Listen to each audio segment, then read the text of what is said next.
नमस्कार दोस्तों। कभी कभी एक छोटा सा निमंत्रण इंसान के दिल में ऐसी हलचल पैदा कर देता है जिसका अंदाजा उसे खुद भी नहीं होता। एक तरफ अपनापन था, पुरानी यादें थी और दूसरी तरफ मन में उठता एक सवाल, क्या सचमुच यह निमंत्रण दिल से आया है या इसके पीछे कोई और बात छिपी है। तो आइए सुनते हैं मुंशी प्रेमचंद की मार्मिक कहानी निमंत्रण, जहाँ रिश्तों, भावनाओं और इंसानी मन की एक अनोखी तस्वीर दिखाई देती है। तो चलिए बिना वक्त गवाए कहानी शुरू करते हैं। आज की कहानी है निमंत्रण। मोटे राम शास्त्री ने अंदर जाकर अपने विशाल उदर पर हाथ फेरते हुए यह पद पंचम स्वर में गाया। अजगर करे न चाकरी, पंछी करे न काम, दास मलुका कह गए सबके दाता राम। सोना ने प्रफुल्लित होकर पूछा, कोई मीठी ताजी खबर है क्या? शास्त्री जी ने पैतरे बदल कर कहा, मार लिया आज, ऐसा ताक कर मारा कि चारों खाने चित, सारे घर का न्योता, सारे घर का वह बढ़ बढ़ कर हाथ मारूंगा कि देखने वाले दंग रह जाएंगे। उधर महाराज भी अभी से अधीर हो रहे हैं। सोना, कहीं पहले की भांति अब की भी धोखा ना हो, पक्का पोढ़ा कर लिया है ना? मोटे राम ने मूछें ऐंठते हुए कहा, ऐसा असगुन मुंह से ना निकालो। बड़े जब तब के बाद यह शुभ दिन आया है, जो तैयारियां करनी हो कर लो। सोना, वह तो करूंगी ही, क्या इतना भी नहीं जानती जन्म भर घास थोड़े ही खोदती रहूंगी? मगर है घर भर का ना। मोटे राम, अब और कैसे कहूँ, पूरे घर भर का है। इसका अर्थ समझ में ना आया हो तो मुझसे पूछो। विद्वानों की बात समझना सबका काम नहीं, मगर उनकी बात सभी समझ लें तो उनको विद्वता का महत्व ही क्या रहे। बताओ क्या समझी? मैं इस समय बहुत ही सरल भाषा में बोल रहा हूँ, मगर तुम नहीं समझ सकी। बताओ विद्वता किसे कहते हैं? महत्व ही का अर्थ बताओ। घर भर का निमंत्रण देना क्या दिल लगी है? हाँ, ऐसे अवसर पर विद्वान लोग राजनीति से काम लेते हैं और उसका वही आशय निकालते हैं जो अपने अनुकूल हो। मुरादापुर की रानी साहब 7 ब्राह्मणों को इच्छापूर्ण भोजन कराना चाहती है। कौन कौन महाशय मेरे साथ जाएंगे यह निर्णय करना मेरा काम है। अलगूराम शास्त्री, बेनीराम शास्त्री, छेदीराम शास्त्री, भवानी राम शास्त्री, फेकूराम शास्त्री, मोटेराम शास्त्री आदि। जब इतने आदमी अपने घर ही में हैं, तब बाहर कौन ब्राह्मणों को भोजन खोजने जाए? सोना, और 7वां कौन? बुद्धि दौड़ाओ। सोना, एक पत्तल घर लेते आना। मोटेराम, फिर वही बात कही जिसमें बदनामी हो। छी छी, पत्तल घर लाऊं?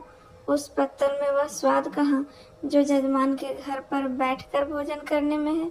सुनो, 7वें महाशय हैं पंडित सोनाराम शास्त्री। सोना, चलो दिल लगी करते हो, भला कैसे जाऊंगी? मोटेराम, ऐसे ही कठिन अवसरों पर तो विद्या की आवश्यकता पड़ती है। विद्वान आदमी अवसर को अपना सेवक बना लेता है, मूर्ख अपने भाग्य को रोता है। सोना देवी और सोना राम शास्त्री में क्या अंतर है जानती हो? केवल परिधान का। परिधान का अर्थ समझती हो? परिधान पहनावे को कहते हैं। इस साड़ी को मेरी तरह बांध लो, मेरी मिर्जई पहन लो, ऊपर से चादर ओढ़ लो, पगड़ी मैं बंधा दूंगा, फिर कौन पहचान सकता है? सोना ने हंसकर कहा, मुझे तो लाज लगेगी। मोटेराम, तुम्हें करना ही क्या है, बातें तो हम करेंगे। सोना ने मन ही मन आने वाले पदार्थों का आनंद लेकर कहा, बड़ा मजा होगा। मोटेराम, बस अब विलंब ना करो, तैयारी करो, चलो। सोना, कितनी फंकी बना लूं? मोटेराम, यह मैं नहीं जानता, बस यही आदर्श सामने रखो कि अधिक से अधिक लाभ हो। सहसा सोना देवी को एक बात याद आ गई। बोली, अच्छा, इन बिच्छुओं को क्या करोगी? मोटेराम ने त्योरियां चढ़ाकर कहा, इन्हें उठाकर रख देना, और क्या करोगी? सोना, हाँ जी, क्यों नहीं, उतार कर रख क्यों ना दूंगी? मोटे, तो क्या तुम्हारे बिछुए पहनने से ही मैं जी रहा हूँ? जीता हूँ पौष्टिक पदार्थों के सेवन से, तुम्हारे बिच्छुओं के पुण्य से नहीं जीता। सोना, नहीं भाई, मैं बिछुए ना उतारूंगी। मोटेराम ने सोचकर कहा, अच्छा, पहने चलो, कोई हानि नहीं। गोवर्धनधारी यह बाधा भी हर लेंगे। बस पाँव में कुछ बहुत से कपड़े लपेट लेना। मैं कह दूंगा इन पंडित जी को फील पाँव हो गया है। क्यों, कैसी सूझी? पंडिताइन ने पतिदेव की प्रशंसा सूचक नेत्रों से देखकर कहा, जन्म भर पढ़ा नहीं है। संध्या समय पंडित जी ने पांचों पुत्रों को बुलाया और उपदेश देने लगे। पुत्रों, कोई काम करने से पहले खूब सोच समझ लेना चाहिए कि कैसा क्या होगा। मान लो रानी ने तुम लोगों को पता ठिकाना पूछना आरंभ किया, तो तुम लोग क्या उत्तर दोगे? यह तो महान मूर्खता होगी कि तुम सब मेरा नाम लो। सोचो, कितने कलंक और लज्जा की बात होगी कि मुझ जैसा विद्वान केवल भोजन के लिए इतना बड़ा कुचक्र रचे। इसलिए तुम सब थोड़ी देर के लिए भूल जाओ कि मेरे पुत्र हो। कोई मेरा नाम ना बदलाए। संसार में नामों की कमी नहीं है। कोई अच्छा सा नाम चुनकर बता देना। पिता का नाम बदल लेने से कोई गाली नहीं लगती। यह कोई अपराध नहीं है। अलगू, आप भी बता दीजिए। मोटे, अच्छी बात है, बहुत अच्छी बात है। हाँ, इतने महत्व का काम मुझे स्वयं करना चाहिए। अच्छा सुनो, अलगू राम के पिता का नाम है पंडित केशव पांडे। खूब याद कर लो। बेनीराम के पिता का नाम है मंगरू ओझा। खूब याद रखना। छेदीराम के पिता का नाम है पंडित दमड़ी तिवारी। भूलना नहीं। भवानी, तुम गंगू पांडे बतलाना। खूब याद कर लो। अब रहे फेकूराम, तुम बेटा बतलाना सेतुराम पाठक हो गए सब? हो गया सबका नामकरण? अच्छा, अब मैं परीक्षा लूंगा, होशियार रहना। बोलो अलगू, तुम्हारे पिता का क्या नाम है?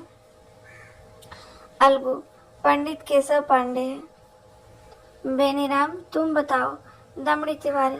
छेदी, यह तो मेरे पिता का नाम है। मैं तो भूल गया। मोटे, भूल गए? पंडित के पुत्र होकर तुम एक नाम भी नहीं याद रख सकते? बड़े दुख की बात है। मुझे पांचों नाम याद है, तुम्हें एक नाम भी याद नहीं। सुनो, तुम्हारे पिता का नाम पंडित मंगरू ओझा है।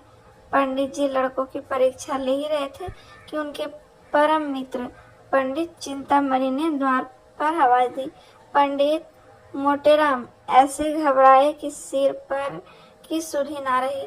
लड़कों को भगाना ही चाहते थे कि पंडित चिंतामणि अंदर आ गए। दोनों सज्जनों में बचपन से ही गाढ़ी मैत्री थी। दोनों बहुधा साथ साथ भोजन करने जाया करते थे, और यदि पंडित मोटेराम अव्वल रहते तो पंडित चिंतामणि के द्वितीय पद में कोई बाधक न हो सकता था। पर आज मोटेराम जी अपने मित्र को साथ नहीं ले जाना चाहते थे। उनको साथ ले जाना अपने घर वालों में से किसी एक को छोड़ देना था, और इतना महान आत्मत्याग करने के लिए वे तैयार न थे। चिंतामणि ने यह समारोह देखा तो प्रसन्न होकर बोले, क्यों भाई, अकेले ही अकेले? मालूम होता है आज कहीं गहरा हाथ मारा है। मोटेराम ने मुंह लटका कर कहा, कैसी बातें करते हो मित्र? ऐसा तो कभी नहीं हुआ कि मुझे कोई अवसर मिला हो और मैंने तुम्हें सूचना न दी हो। कदाचित कुछ समय ही बदल गया है या किसी ग्रह का फिर है। कोई झूठ को भी नहीं भुलाता। पंडित चिंतामणि ने अविश्वास के भाव से कहा, कोई न कोई बात तो मित्र अवश्य है, नहीं तो ये बालक क्यों जमा है। मोटे, तुम्हारी इन्हीं बातों पर मुझे क्रोध आता है। लड़कों की परीक्षा ले रहा हूँ, ब्राह्मण के लड़के हैं, 4 अक्षर पढ़े बिना इनको कौन पूछेगा। चिंतामणि को अब भी विश्वास न आया। उन्होंने सोचा लड़कों से ही इस बात का पता लगा सकता है। फेकूराम सबसे छोटा था, उसी से पूछा, क्या पढ़ रहे हो, हमें भी सुनाओ। मोटे राम ने फेकूराम को बोलने का अवसर न दिया, डरे कि यह तो सारा भंडा फोड़ देगा। बोले, अभी यह क्या पढ़ेगा, दिन भर खेलता है। फेकूराम इतना बड़ा अपराध अपने नन्हे से सिर पर क्यों लेता है। बाल सुलभ गर्व से बोला, हमको तो याद है पंडित सेतुराम पाठक, हम भी याद कर ले। इस पर भी कहते हैं हरदम खेलता है। यह कहते हुए रोना शुरू किया। चिंतामणि ने बालक को गले लगा लिया और बोले, नहीं बेटा, तुमने अपना पाठ सुना दिया है, तुम खूब पढ़ते हो। यह सेतुराम पाठक कौन है बेटा। मोटे राम ने बिगड़ कर कहा, तुम भी लड़कों की बातों में आते हो, सुन लिया होगा किसी का नाम। फेंकू से, जा बाहर खेल। चिंतामणि अपने मित्र की घबराहट देखकर समझ गए कि कोई न कोई रहस्य अवश्य है। बहुत दिमाग लड़ाने पर भी सेतुराम पाठक का आशय उनकी समझ में न आया। अपने परम मित्र की इस कुटिलता पर मन में दुखित होकर बोले, अच्छा, आप पाठ पढ़ाइए और परीक्षा लीजिए, मैं जाता हूँ। तुम इतने स्वार्थी हो, इसका मुझे अनुमान तक न था। आज से तुम्हारी मित्रता की परीक्षा हो गई। पंडित चिंतामणि बाहर चले गए। मोटे राम जी के पास उन्हें मनाने के लिए समय न थी। फिर परीक्षा लेने लगे। सोना ने कहा, मना लो, रूठे जाते हैं, फिर परीक्षा लेना। मोटे, जब कोई काम पड़ेगा मना लूंगा। निमंत्रण की सूचना पाते ही इनका सारा क्रोध शांत हो जाएगा। हाँ भवानी, तुम्हारे पिता का क्या नाम है। बोलो। भवानी, गंगू पांडे। मोटे, और तुम्हारे पिता का नाम फेंकू, बता तो दिया, उस पर कहते पढ़ता नहीं, हमें भी बता दो। फेंकू सेतुराम पाठक तो है। बहुत ठीक, हमारा लड़का बड़ा राजा है। आज तुम्हें अपने साथ बैठाएंगे और सबसे अच्छा माल तुम्ही को खिलाएंगे।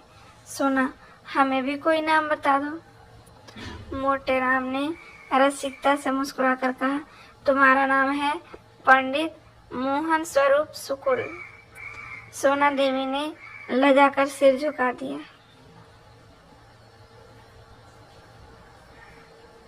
सोना देवी तो लड़कों को कपड़े पहनाने लगी। उधर फेंकू आनंद की उमंग से घर से बाहर निकला। पंडित चिंतामणि रूठ कर तो चले गए थे, परंतु कौतूहलवश अभी तक द्वार पर दुब के खड़े थे। इन बातों की भनक इतनी देर में उनके कानों में पड़ी। उससे यह तो ज्ञात हो गया कि कहीं निमंत्रण है, पर कहाँ, कौन कौन से लोग निमंत्रित हैं, यह ज्ञात न हुआ। इतने में फेंकू बाहर निकला तो उन्होंने उसे गोद में उठा लिया और बोले, कहाँ न्योता है बेटा। अपनी जान में तो उन्होंने बहुत धीरे से पूछा, पर न जाने कैसे पंडित मोटे राम के कान में भनक पड़ गई। तुरंत बाहर निकल गए।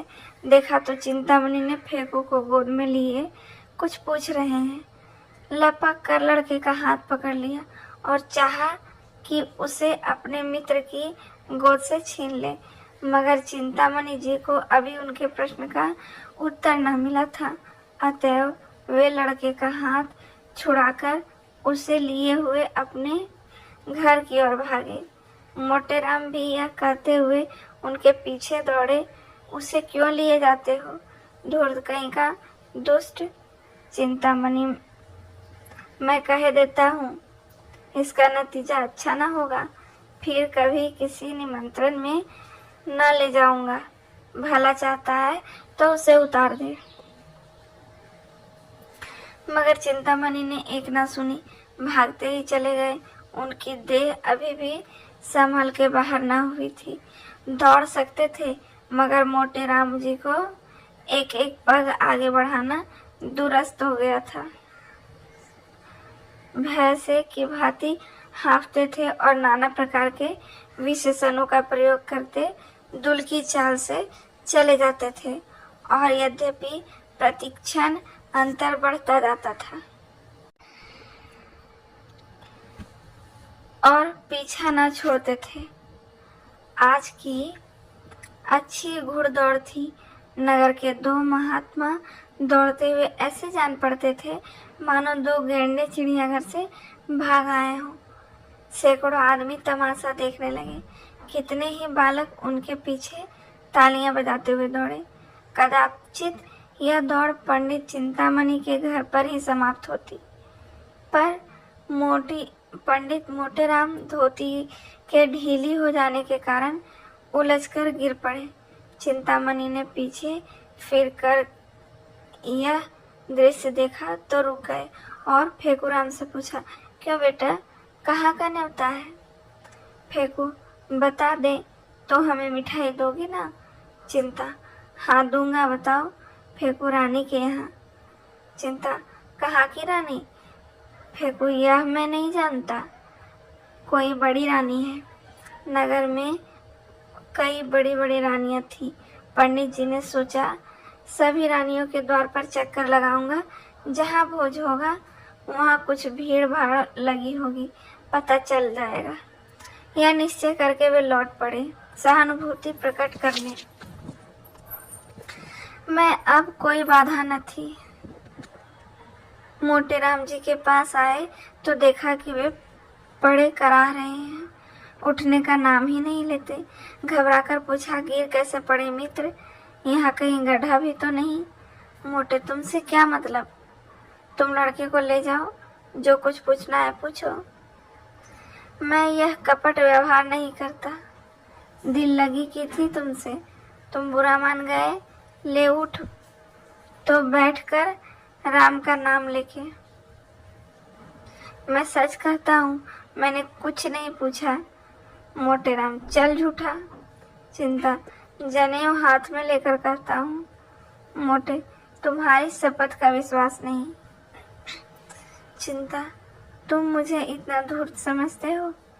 मोटे, इससे कहीं अधिक तुम गंगा में डूबकर शपथ खाओ तो भी मुझे विश्वास न आए। चिंता, दूसरा यह बात कहता तो मुंह उखाड़ लेता। मोटे, तो फिर आ जाओ। चिंता, पहले पंडिताइन से पूछाओ। मोटेराम यह भस्मक व्यंग से न सह सके, चट उठ बैठे और पंडित चिंतामणि का हाथ पकड़ लिया। दोनों मित्रों ने मल्ल युद्ध होने लगा। दोनों हनुमान जी की स्तुति कर रहे थे और इतने जोर से गरज गरज कर मानो सिंह दहाड़ रहे हो। बस ऐसा जान पड़ता था मानो दो पीपे आपस में टकरा गए हों। मोटे, महाबली विक्रम बजरंगी, चिंता भूत पिशाच निकट नहीं आवे। मोटे, जय जय जय हनुमान गोसाई। चिंता, प्रभु रखिए लाज हमारी। मोटे, बिगड़कर, यह हनुमान चालीसा में नहीं है। चिंता, यह हमने स्वयं रचा है। क्या तुम्हारी तरह यह रटंत विद्या है? जितना कहो उतना ही रच दें। मोटे, अबे हम रचने पर आ जाएं तो एक दिन में 1,00,000 स्तुतियां रच डालें, किंतु इतना अवकाश किसे है?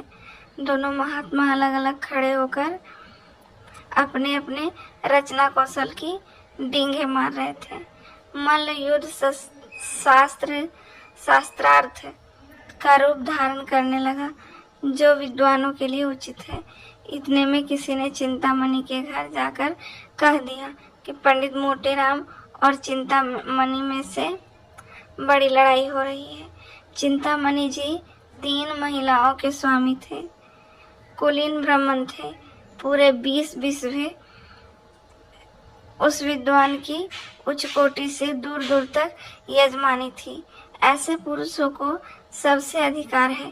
कन्या के साथ साथ जब प्रचुर दक्षिणा भी मिलती हो तब कैसे इनकार किया जाए। इन तीनों महिलाओं के सारे मोहल्ले में आतंक छाया हुआ है। पंडित जी ने उनके नाम बहुत ही रसीले रखे थे। बड़ी स्त्री को अमृति, मंझली को गुलाब जामुन और छोटी को मोहन भोग कहते थे। पर मोहल्ले वालों के लिए तीनों महिलाएं श्राय ताप से कम न थी। घर में नित्य आंसुओं की नदी बहती रहती थी।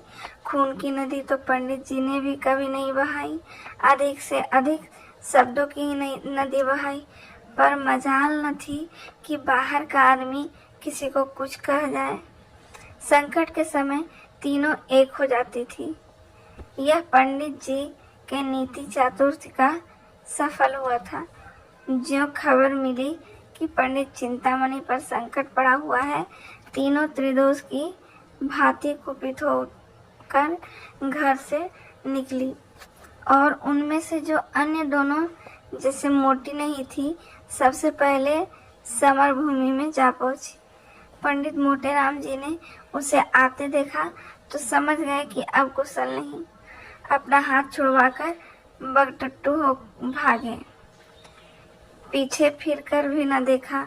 चिंतामणि जी ने बहुत ललकारा पर मोटे राम के कदम न रुके। चिंता, अजी भागे क्यों? ठहरो, कुछ मजा तो चखते जाओ। मोटे, मैं हार गया भाई, हार गया। चिंता, अभी कुछ दक्षिणा तो लेते जाओ। मोटे राम ने भागते हुए कहा, दया करो भाई, दया करो। 8 बजते बजते पंडित मोटे राम ने स्नान और पूजा करके कहा, अब विलंब नहीं करना चाहिए, फंकी तैयार है। सोना, टफंकी लिए तो कब से बैठी हूँ, तुम्हें तो जैसे किसी बात की सुधि ही ना रहती हो। रात को कौन देखता है कि कितनी देर तक पूजा करते हो। मोटे, मैं तुमसे 1 नहीं 1000 बार कह चुका हूँ कि मेरे कामों में मत बोलो। तुम नहीं समझ सकती कि मैंने इतना विलंब क्यों किया है। तुम्हें ईश्वर ने इतनी बुद्धि ही नहीं दी। जल्दी जाने से अपमान होता है। जजमान समझता है लोभी है, भूखा है, इसलिए चतुर लोग विलंब किया करते हैं, जिसमें यजमान समझे कि पंडित जी को इसकी सुधि न थी। भूल गए होंगे, बुलाने को आदमी भेजे। इस प्रकार जाने में जो मान महत्व है, वह मर भूखों की तरह जाने में क्या कभी हो सकती है। मैं बुलाने की प्रतीक्षा कर रहा हूँ, कोई न कोई आता ही होगा। लाओ थोड़ी फंकी, बालकों को भी खिला दें। उन्हें तो मैंने सांझ को ही खिला दी। मोटे, कोई सोया तो नहीं? सोना, आज भला कौन सोएगा? सब भूख भूख चिल्ला रहे हैं, तो मैंने 1 पैसे का चमोना मंगवा दिया है। सब के सब ऊपर बैठे खा रहे हैं। सुनते नहीं हो, मारपीट हो रही है। मोटे राम ने दांत पीसकर कहा, जी चाहता है कि तुम्हारी गर्दन पकड़कर ऐंठ दूं। भला इस बेला चमोना मंगाने का क्या काम था? चमोना खा लेंगे तो वहाँ क्या तुम्हारा सिर खाएंगे? छी, जरा भी बुद्धि नहीं है। सोना ने अपराध स्वीकार करते हुए कहा, हाँ भूल तो गई हूँ, पर सब के सब इतना कोलाहल मचाए हुए थे कि सुना नहीं जाता था। मोटेराम, रोते ही न थे ना, रोने देती।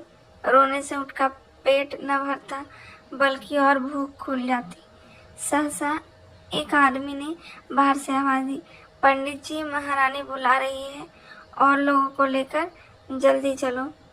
पंडित जी ने पत्नी की ओर गर्व से देखकर कहा, देखो इसे निमंत्रण कहते हैं, अब तैयारी करनी चाहिए। बाहर आकर पंडित जी ने उस आदमी से कहा, तुम एक क्षण और न आते तो मैं कथा सुनाने चला गया होता, मुझे बिल्कुल याद भी न थी। चलो हम बहुत शीघ्र आते हैं।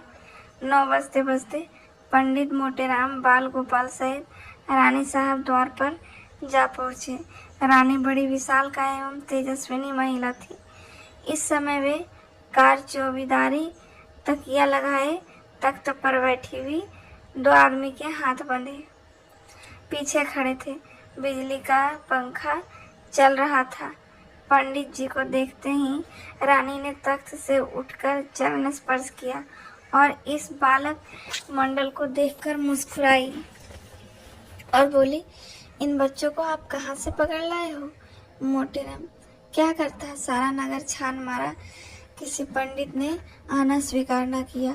कोई किसी के यहाँ निमंत्रित है, कोई किसी के यहाँ। तब तो मैं बहुत चकराया।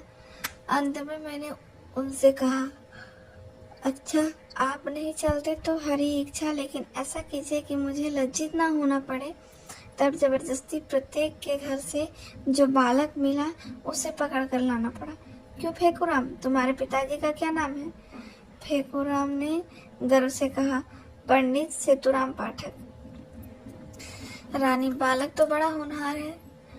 और बालकों को भी उत्कंठा हो रही थी कि हमारी भी परीक्षा ली जाए। लेकिन जब पंडित जी ने उसे कोई प्रश्न न किया और उदार रानी ने फेकुराम की प्रशंसा कर दी, तब तो वे अधीर हो उठे। भवानी बोला, मेरे पिताजी का नाम पंडित गंगू पांडे है। छेदी बोला, मेरे पिताजी का नाम दमड़ी तिवारी है। बेनी राम ने कहा, मेरे पिताजी का नाम पंडित मंगरू ओझा है। अलगूराम समझदार था, चुपचाप खड़ा रहा। रानी ने उनसे पूछा, तुम्हारे पिताजी का नाम क्या था? अलगू को इस वक्त पिता का निर्दिष्ट नाम याद ना आया, न यही सूझा कि कोई और नाम ले ले। हतबुद्धि सा खड़ा रहा। पंडित मोटेराम ने उसकी ओर दांत पीस कर देखा, तब रहा सहा हवस भी गायब हो गया। फेकुराम ने कहा, हम बता दे, भैया भूल गए हैं। रानी ने आश्चर्य से पूछा, क्या अपने पिताजी का नाम भूल गए हैं? यह तो विचित्र बातें देखी। मोटेराम ने अलगू के पास जाकर कहा, क से है। अलगू बोल उठा, केशव पांडे है। रानी, तो अब तक चुप क्यों थे? मोटे, कुछ ऊंचा सुनता है सरकार। रानी, मैंने सामान तो बहुत सा मंगवाया है, सब खराब होगा, लड़के क्या खाएंगे? सरकार, इन्हें बालक न समझे, इनमें जो सबसे छोटा है यह 2 पत्तल खाकर उठेगा। जब सामने पत्तलें पड़ गई और भंडारी चांदी की थाली में एक से एक उत्तम पदार्थ लाकर परोसने लगे, तब पंडित मोटेराम जी की आंखें खुल गई। उन्हें आए दिन निमंत्रण मिलते रहते हैं, पर ऐसे अनुपम पदार्थ कभी सामने न आए थे। घी की ऐसी सौंधी सुगंध उन्हें कभी न मिली थी। प्रत्येक वस्तु से केवड़े और गुलाब की लपटें उड़ रही थी। घी टपक रहा था। पंडित जी ने सोचा, ऐसे पदार्थों से कभी पेट भर सकता है? मानो खा जाऊं। फिर भी और खाने की जो जी चाहे। देवतागण इनसे उत्तम और कौन कौन से पदार्थ खाते होंगे? इनसे उत्तम पदार्थों की तो कल्पना भी नहीं हो सकती। पंडित जी को इस वक्त अपने परम मित्र पंडित चिंतामणि की याद आई। अगर वे होते तो रंग जम जाता, उनके बिना रंग फीका रहेगा। यहाँ दूसरा कौन है जिससे लाग डॉग करूं? लड़के 2-2 पत्तलों में से चे बोल खा जाएंगे। सोना कुछ साथ देगी, मगर कब तक? चिंतामणि बिना रंग ना गठेगा। वे मुझे ललकारेंगे, मैं उन्हें ललकाऊंगा। उस उमंग में पत्तलों की कौन गिनती? हमारी देखा देखी लड़के भी डट जाएंगे। ओह, बड़ी भूल हो गई, यह ख्याल मुझे पहले ना आया। रानी साहब से कहूँ तो बुरा तो नहीं मानेगी? ओह, जो कुछ हो, एक बार जोर तो लगाना ही चाहिए। तुरंत खड़े होकर रानी साहब से बोले, सरकार आज्ञा हो तो कुछ कहूँ? रानी साहब, कहिए कहिए महाराज, क्या किसी वस्तु की कमी है? मोटे, नहीं सरकार, किसी बात की नहीं। ऐसे उत्तम पदार्थ तो मैंने कभी देखे भी न थे। सारे नगर में आपकी कीर्ति फैल जाएगी। मेरे एक परम मित्र पंडित चिंतामणि जी हैं, आज्ञा हो तो उन्हें भी बुला लो। बड़े विद्वान कर्मनिष्ठ ब्राह्मण है, उनके जोड़ का इस नगर में दूसरा नहीं है। उन्हें निमंत्रण देना भूल गया, अभी सुधि आई है। रानी, आपकी इच्छा हो तो बुला लीजिए, मगर आने जाने में देर हो जाएगी और भोजन परोस दिया गया है। मोटे, मैं अभी आता हूँ सरकार, दौड़ता हुआ जाऊंगा। रानी, टमेरी मोटर ले लीजिए। जब पंडित जी चलने को तैयार हुए तब सोना ने कहा, तुम्हें आज क्या हो गया है जी, उसे बुला रहे हो? मोटे, कोई साथ देने वाला भी तो चाहिए। सोना, मैं क्या तुमसे दब जाती? पंडित जी ने मुस्कुराकर कहा, तुम जानती नहीं, घर की बात और है, दंगल की बात और है। पुराना खिचड़ी मैदान में जाकर जितना नाम करेगा उतना नया पट्टा नहीं कर सकता। वहाँ बल का काम नहीं, साहस का काम है। बस यहाँ भी वही हाल समझो, झंडे गाड़ दूंगा, समझ लेना। सोना, कहीं लड़के सो जाए तो? मोटे, और भूख खुल जाएगी, जगा लो तो लूंगा मैं। सोना, देख लेना, आज वह तुम्हें पछाड़ देगा, उसके पेट में तो शनिचर है। मोटे, बुद्धि की सर्वत्र प्रधानता है। यह न समझो कि भोजन करने में कोई विद्या ही नहीं, इसका भी एक शास्त्र है जिसे मथुरा के शनिचरानंद महाराज ने रचा है। चतुर आदमी थोड़ी सी जगह में गृहस्थी का सब सामान रख देता है। अनाड़ी बहुत सी जगह में यह सोचता है कि कौन सी वस्तु कहाँ रखूं। गंवार आदमी पहले से ही हबक हबक कर खाने लगता है और चट एक लोटा पानी पीकर उफर जाता है। चतुर आदमी बड़ी सावधानी से खाता है, उसको कौर नीचे उतारने के लिए पानी की आवश्यकता नहीं पड़ती। देर तक भोजन करते रहने से वह सुपाच्य भी हो जाता है। चिंतामणि मेरे सामने क्या ठहरेगा?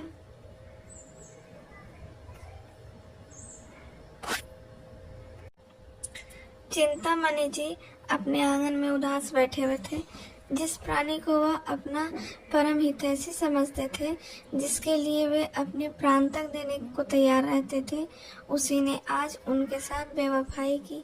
बेवफाई ही नहीं की, उन्हें उठाकर दे मारा। पंडित मोटेराम ने घर से तो कुछ जाता न था। अगर वे चिंतामणि जी को साथ ले जाते तो क्या रानी साहब उन्हें धुतकार देती? स्वार्थ के आगे कौन किसको पूछता है? उन अमूल्य पदार्थों की कल्पना करके चिंतामणि के मुंह से लार टपक पड़ती थी। सब अब सामने पत्थर आ गई होगी। अब थालों में अमृतियां लिए भंडारी जी आए होंगे। ओहो, कितना सुंदर कोमल कुरकुरी रसीली अमृतियां होगी। अब बेसन के लड्डू आए होंगे। ओहो, कितने सुडौल मेवों से भरे हुए घी से तरातर लड्डू होंगे। मुंह में रखते ही भूल जाते होंगे, जीभ भी न डुलानी पड़ती होगी। आहा, अब मैं मोहन भोग आया होगा। हाय रे दुर्भाग्य, मैं यहाँ पड़ा सड़ रहा हूँ और वहाँ यह बाहर। बड़े निर्दयी है मोटेराम, तुमसे इस निष्ठुरता की आशा न थी। अमृति देवी बोली, तुम इतना दिल छोटा क्यों करते हो? पितृपक्ष ही तो आ ही रहा है, ऐसे ऐसे न जाने कितने आएंगे। चिंतामणि, आज किसी अभागे का मुंह देखकर उठा था। लाओ तो पत्रा देखूंगा, कैसा मुहूर्त है। अब नहीं रहा जाता, सारा नगर छान डालूंगा। कहे तो पता चलेगा, नासिका तो दाहिनी चल रही है। एकाएक मोटर की आवाज आई। उसके प्रकाश से पंडित जी को सारा घर जगमगा उठा। वे खिड़की से झांकने लगे तो मोटे राम को मोटर से उतरते देखा। एक लंबी सांस लेकर चारपाई पर गिर पड़े। मन में कहा कि दुष्ट, भोजन करके अभी हम मुझसे बखान करने आया है। अमृति देवी ने पूछा, कौन है दाढ़ीदार, इतनी रात को जगावते है? मोटे, हम हैं हम, गाली न दो। अमृति, अरे दूर मुझो से, तू कौन है? कहते हैं हम हैं हम, को जाने ते कौन है? मोटेरे, हमारी बोली नहीं पहचानी जाती, खूब पहचान लो, हमें तुम्हारे देवर। अमरती, ए दूर, तोरे मुँह को का लागे, तोर लहास उठे, हमार देवर बना थे, दाढ़ी जार मोटे। अरे हमें मोटे राम शास्त्री, क्या इतना भी नहीं पहचानती? चिंतामणि घर पे है। अमरती ने किवाड़ खोल दिए और तिरस्कार भाव से बोली, अरे तुम थे तो नाम क्यों नहीं बताते थे? जब इतनी गालियां खा ली तो बोल निकला, क्या है क्या? मोटे, कुछ नहीं, चिंतामणि जी को शुभ संवाद देने आया हूँ। रानी साहब उन्हें याद किया है। अमरती, भोजन के बाद बुलाकर क्या करेंगी? मोटे, अभी भोजन कहाँ हुआ है? मैंने जब इनकी विद्या, कर्मनिष्ठा, सद्विचार और की प्रशंसा की तब मुग्ध हो गई। मुझसे कहा उन्हें मोटर पर लाओ। क्या सो गए हैं? चिंतामणि चारपाई पर पड़े पड़े सुन रहे थे। जी, मैं आता था, चलकर मोटे राम के चरणों पर गिर पड़ो। उनके विषय में अब तक जितने कुत्सित विचार उठे थे अब लुप्त हो गए। ग्लानि का आविर्भाव हुआ, रोने लगे। अरे भाई, आते हो या सोते ही रहोगे? यह कहते हुए मोटा राम उनके सामने आकर खड़े हो गए। चिंता, तब क्यों न ले गए? इतनी दुर्दशा कर लिए तब आए, अभी तक पीठ में दर्द हो रहा है। मोटे, अजीब तर माल खिलाऊंगा कि सारा दर्द वर्द भाग जाएगा। तुम्हारे यजमानों को भी ऐसे पदार्थ मयसर न हुए होंगे। आज तुम्हें बांध कर पछाड़ूंगा। चिंता, तुम बेचारे मुझे क्या पछाड़ोगे? सारे शहर में तो कोई ऐसा माई का लाल दिखाई नहीं देता कि हमें शनिचर का इष्ट है। मोटे, आज यहाँ बरसों तपस्या की है। भंडारे का भंडारा साफ कर दे और इच्छा ज्यों की त्यों बनी रही। बस यही समझ लो कि भोजन करके हम खड़े नहीं रह सकते। चलना तो दूर की बात, गाड़ी पर लद कर आते हैं। चिंता, तो यह कौन सी बड़ी बात है? यहाँ तो टिकटी पर उठाकर ले जाते हैं, ऐसी ऐसी डकारे लेते हैं कि जान पड़ता है बम गोला छूट रहा है। एक बार खुफिया पुलिस ने बम गोले के संदेह में घर की तलाशी तक ले ली। मोटे, झूठ बोलते हो, कोई इस तरह की नहीं ढकार सकता। चिंता, अच्छा तो आकर सुन लेना, डर कर भाग ना जाओ तो सही। एक क्षण में दोनों मित्र मोटर पर बैठ गए और मोटर चली। रास्ते में पंडित चिंतामणि को शंका हुई कि कहीं ऐसा न हो कि मैं पंडित मोटे राम को पिछलग्गू समझता जाऊं और मेरा यथेष्ट सम्मान न हो। उधर पंडित मोटे राम को भी यह भय हुआ कि कहीं ये वहां से मेरे प्रतिद्वंदी न बन जाए और रानी साहब पर अपना रंग जमा ले। दोनों अपने अपने मनसूबों बांधने लगे। जो ही मोटर रानी के भवन में पहुंची, दोनों वहां से उतरे। अब मोटे राम चाहते थे कि पहले मैं रानी के पास पहुंच जाऊं और कह दूं कि पंडित को ले आया, और चिंतामणि चाहते थे कि पहले मैं रानी के पास पहुंचूं और अपना रंग जमा दूं। दोनों कदम बढ़ाने लगे। चिंतामणि हल्के होने के कारण जरा आगे बढ़ गए तो पंडित मोतीराम दौड़ने लगे। चिंतामणि भी दौड़ पड़े। घुड़दौड़ सी होने लगी। मालूम होता था कि दो गेंडे भागे जा रहे हैं। अंत में मोटेराम ने हाँफते हुए कहा, राजसभा में दौड़ते हुए जाना उचित नहीं। चिंता, तुम धीरे धीरे जाओ ना, दौड़ने को कौन कहता है? मोटेराम, जरा रुक जाओ, मेरे पैर में कांटा गड़ गया है। चिंता, तो निकाल लो, तब तक मैं चलता हूँ। मोटे, मैं न कहता तो रानी पूछती भी नहीं तुम्हें। मोटेराम ने बहुत बहाने किए पर चिंतामणि एक न सुना। भवन में पहुंचे।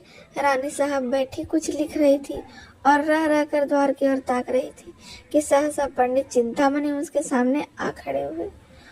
यूं स्तुति करने लगे, हे यशोदे, हे बाल केशव, मुरार नामा। रानी, क्या मतलब? अपना मतलब कहो। सरकार, चिंता, सरकार को आशीर्वाद देता हूँ। सरकार ने इस दास चिंतामणि को आमंत्रित करके कितना अनुग्रसित किया है, उसका बखान शेषनाग अपनी सहस्त्र जिह्वा द्वारा भी नहीं कर सकता। रानी, तुम्हारा ही नाम चिंतामणि है, वे कहाँ रह गए पंडित मोटेराम शास्त्री? चिंता पीछे आ रहा है सरकार, मेरे बराबर आ सकता है भला? मेरा तो शिष्य है। रानी, अच्छा तो वे आपके शिष्य हैं। चिंता, मैं अपने मुंह से अपनी बड़ाई नहीं करना चाहता सरकार। विद्वानों को नम्र होना चाहिए, पर जो यथार्थ है वह तो संसार जानता है। सरकार, मैं किसी के वाद विवाद नहीं करता, यह मेरा अनुशीलन नहीं। मेरे शिष्य भी बहुधा मेरे गुरु बन जाते हैं, पर मैं किसी से कुछ नहीं करता। जो सत्य है वह सभी जानते हैं। इतने में पंडित मोटेराम को भी गिरते पड़ते हाँफते हुए आ पहुंचे, और यह देखकर कि चिंतामणि भद्रता और सभ्यता की मूर्ति बने खड़े हैं, वे देवोपम शांति से खड़े हो गए। रानी, पंडित चिंतामणि बड़े साधु प्रकृति एवं विद्वान हैं। आप उनके शिष्य हैं, फिर भी आप उनको अपना शिष्य नहीं कहते। मोटे सरकार, मैं इनका दासानुदास हूँ। चिंता, जगत तारिणी, मैं इनका चरणरज हूँ। मोटे, रिपुदल संहारिणी, मैं इनके द्वार का कुकर हूँ। रानी, आप दोनों सज्जन पूज्य हैं, एक से एक बढ़े हुए। चलिए भोजन कीजिए। सोनाराम पंडित मोटेराम की राह देख रही थी। पंडित की इस मित्र भक्ति पर उन्हें बड़ा क्रोध आ रहा था। बड़े लड़कों के विषय में तो कोई चिंता न थी, लेकिन छोटे बच्चों को सो जाने का भय था। उन्हें किस्से कहानियां सुनाकर बहला रही थी कि भंडारी ने आकर कहा, महाराज चलो। दोनों पंडित जी आसन पर बैठ गए हैं। फिर क्या था, बच्चे कूद कूद कर भोजनशाला में जा पहुंचे। देखा तो दोनों पंडित दोनों वीरों की भांति आमने सामने बैठे हैं। दोनों अपना अपना पुरुषार्थ दिखाने में अधीर हो रहे हैं। चिंता, भंडारी जी, तुमने परोसने में बड़ा विलंब करते हो, क्या भीतर जाकर सोने लगते हो?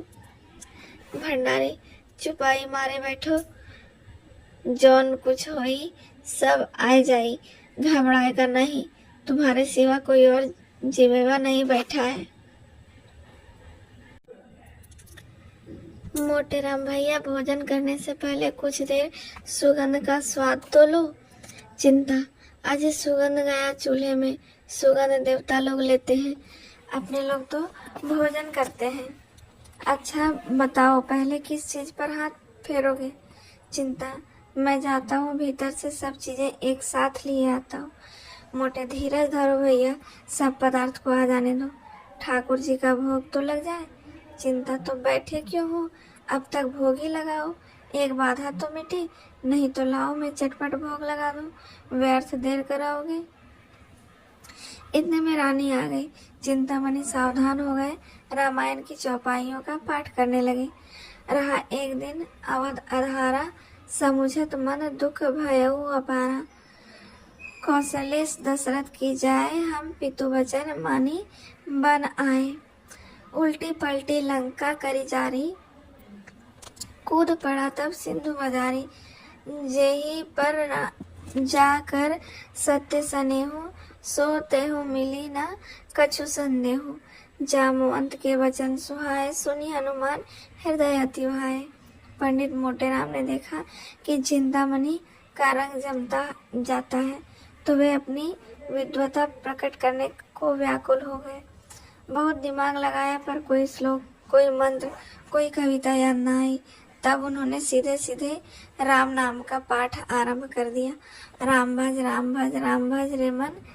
इन्होंने इतने ऊंचे स्वर से जाप किया कि चिंतामणि को अपनी स्वर ऊंचा करना पड़ा। मोटेराम और जोर से गरजने लगे। इतने में भंडारी ने कहा, महाराज अब भोग लगाइए। यह सुनकर उस प्रतिस्पर्धा का अंत हुआ। भोग की तैयारी हुई, बाल वृंद सजग हो गए। किसी ने घंटा लिया, किसी ने घड़ियाल, किसी ने शंख, किसी ने करतल और चिंतामणि ने आरती उठा ली। मोटे राम मन में ऐंठ कर रह गए। रानी के समीप जाने का यह अवसर उनके हाथ से निकल गया, पर यह किसे मालूम था कि विधिवान उधार कुछ और ही कुटिल क्रीड़ा कर रहा है। आरती समाप्त हो गई।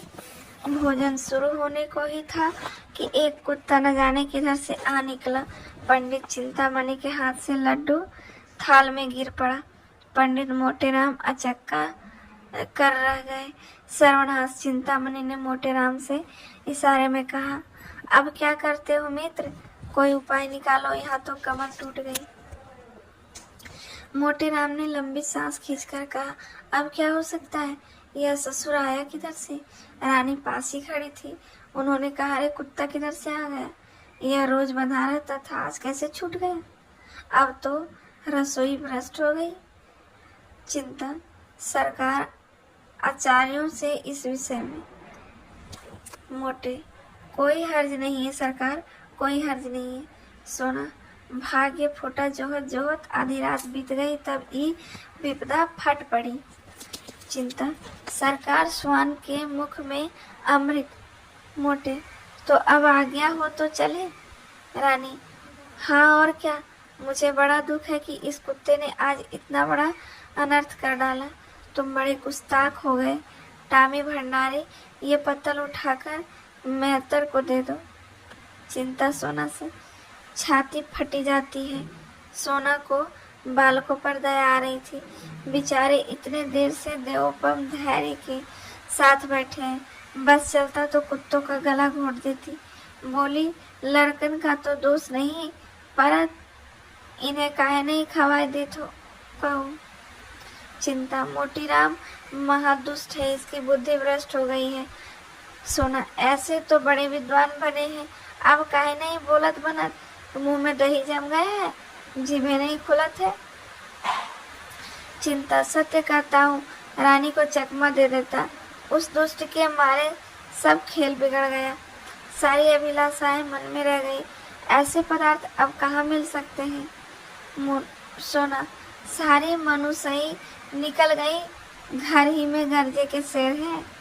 रानी ने भंडारी को बुलाकर कहा, इन छोटे छोटे 3 बच्चों को खिला दो, ये बेचारे क्यों भूखे मरे। क्यों फेकुराम, मिठाई खाओगे? फेकुराम, इसलिए तो आए हैं। रानी, कितनी मिठाई खाओगे? फेको, बहुत सी। रानी, अच्छी बात है, जितनी खाओगे उतनी मिलेगी, पर जो बात मैं पूछूं वह बतानी पड़ेगी, बताओगे ना? फेकू, हाँ बताऊंगा, पूछिए। झूठ बोले तो एक मिठाई ना मिलेगी, समझ गए? फेकू, मत दीजिएगा, मैं झूठ नहीं बोलूंगा। रानी, अपने पिता का नाम बताओ। बालकों को हरदम सब बातें स्मरण नहीं रहती, उसने तो आते ही बता दिया था। रानी, मैं फिर से पूछती हूँ, इसमें आपकी क्या हानि है? चिंता, नाम पूछने में कोई हर्ज नहीं है। मोटे, तुम चुप रहो चिंतामणि, नहीं तो ठीक ना होगा। मेरे क्रोध का अभी तुम नहीं जानते। दबा बैठूंगा, रोते रोते भागोगे। रानी, आप तो व्यर्थ इतना क्रोध कर रहे हैं। बोलो फेकुराम, चुप क्यों हो? फिर मिठाई ना पाओ। चिंता, महारानी की इतनी दया दृष्टि तुम्हारे ऊपर है, बता दो बेटा। चिंतामणि जी, मैं देख रहा हूँ तुम्हारे अधीन आए हैं, वह नहीं बताता तुम्हारा सादा। आए वहाँ से बड़े खैरवा बन के। सोना, अरे हाँ, लड़कन से ये सब पवार से का मतलब है? तुमका धर्म परे मिठाई देव, ना धर्म परे ना देव। ई का की बाप का नाम बताओ तब मिठाई देव। फेकुराम ने धीरे से कोई नाम लिया, पर पंडित जी ने उसे इतने जोर से डांटा कि उसकी आधी बात मुंह में ही रह गई। रानी, क्यों डांटते हो उसे? बोलने क्यों नहीं देते? बोलो बेटा। मोटे, आप हमें अपने द्वार पर बुलाकर हमारा अपमान कर रहे हैं। चिंता, इसमें अपमान की तो कोई बात नहीं भाई। मोटे, अब हम इस द्वार पर कभी ना आएंगे। यहाँ सत्पुरुषों का अपमान किया जाता है। अलगू कहिए तो चिंतामणि को एक पटकन दूं? मोटे, नहीं बेटा, दुष्टों को परमात्मा स्वयं दंड देता है। चलो यहाँ से चलें, अब भूल कर यहाँ ना आएंगे। खिलाना ना पिलाना, द्वार पर बुलाकर ब्राह्मणों का अपमान करना, तभी तो देश में आग लगी हुई है। चिंता, मोटेराम, महारानी के सामने तुमने इतनी कटु बातें न करनी चाहिए थी। मोटे, बस चुप ही रहना, नहीं तो सारा क्रोध तुम्हारे सिर जाएगा।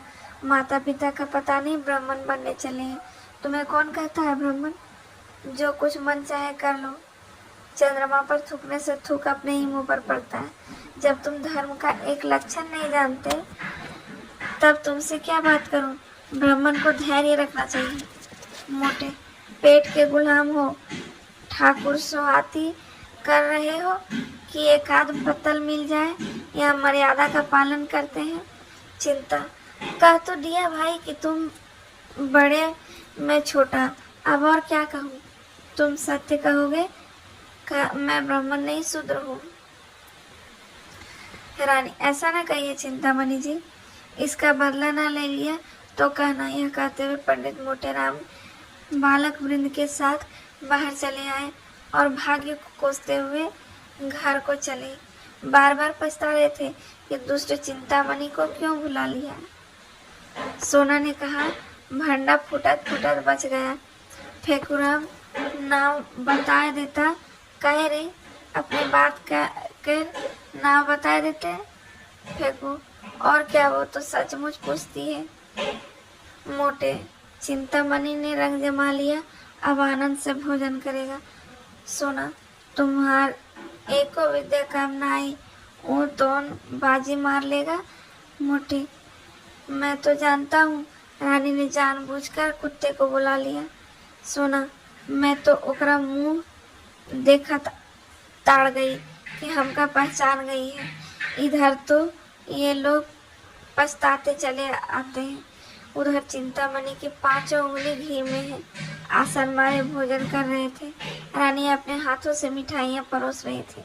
वार्तालाप भी होता जाता था। रानी, बड़ा धूर्त है। मैं बालकों को देखते ही समझ गई। अपनी स्त्री को भेष बदल कर लाते हैं, उसे लज्जा भी ना आई। चिंता, मुझे कोस रहे होंगे। रानी, मुझसे उड़ने चला था। मैंने कहा था ना, बचा लिया तुमको। ऐसी शिक्षा दूंगी कि उम्र भर याद करोगे। टामी को बुला लिया। चिंता, सरकार की बुद्धि धन्य है। तो दोस्तों, मुंशी प्रेमचंद की इस कहानी में एक छोटे से निमंत्रण के बहाने इंसानी मन की कितनी गहरी परतें हमारे सामने आ जाती है। रोजमर्रा की जिंदगी की भाग दौड़ से हम अक्सर रिश्तों की सच्ची कीमत भूल जाते हैं, लेकिन कोई पुरानी याद, कोई अपना और कभी कभी एक छोटा सा निमंत्रण हमें फिर उन्हीं भावनाओं के सामने ला खड़ा करता है। इस कहानी का सबसे खूबसूरत पहलू यही है कि रिश्ते सिर्फ बुलाने या मिलने से नहीं बनते, उनके पीछे छिपे अपमान और भावनाएं उन्हें खास बनाती है। तो आप बताइए, अगर आपको कभी भी किसी ऐसे अपने का निमंत्रण मिले जिसे आपका कोई पुराना रिश्ता याद ना जुड़ी हो, तो क्या आप उस निमंत्रण को स्वीकार करेंगे? अगर कहानी आपको अच्छी लगी हो तो वीडियो को लाइक करें और ऐसी दिल को छू लेने वाली कहानियों के लिए चैनल को सब्सक्राइब ज़रूर करें।